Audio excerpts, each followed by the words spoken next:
ભરૂચ નગરપાલિકા ખાતે સ્વાતંત્ર્ય પર્વની ઉજવણી કરવામાં આવી.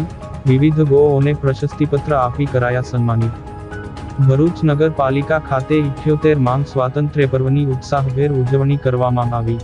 ભરૂચ નગરપાલિકા પ્રમુખ વિભૂતિબા યાદવના હસ્તે ધ્વજારોહણ કરવામાં આવ્યું, જેમાં પાલિકાના મુખ્ય અધિકારી, કારોબારી ચેરમેન, ઉપપ્રમુખ, વિવિધ શાખાના ચેરમેનો, વિપક્ષના સભ્યો, પાલિકાના અધિકારીઓ, કર્મચારીઓ તેમજ શહેરની વિવિધ ગો સ્વતંત્રતા પર્વમાં જોડાયા હતા. તેમજ ગત વર્ષ નર્મદા નદીમાં પૂરની સ્થિતિ સર્જાઈ હતી તે સમય દરમિયાન વિવિધ સામાજિક સંસ્થાઓ ભરૂચ નગરપાલિકાની મદદે આવ્યા હતા. તેવી સંસ્થાઓને પ્રશસ્તિપત્ર આપી તેઓનું સન્માન કરવામાં આવ્યું હતું.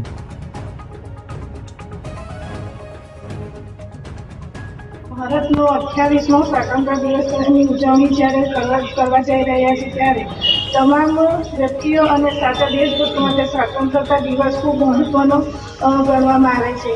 સ્વતંત્રતા દિવસ હર હંમેશ ભારતીય નાગરિક માટે વિશેષ અને અદ્ભુત લાગણી ધરાવે છે. સ્વતંત્રતા દિવસે એક સારું ઉદાહરણ કહેવાય છે. એકતા એ શક્તિ છે, કારણ કે આપણા સ્વતંત્રતા સૈનિક અને તેમના સમર્થકો એક અલગ જ દેશ મેળવવા માટે એક રાષ્ટ્રની જેમ કાર્ય કરે છે.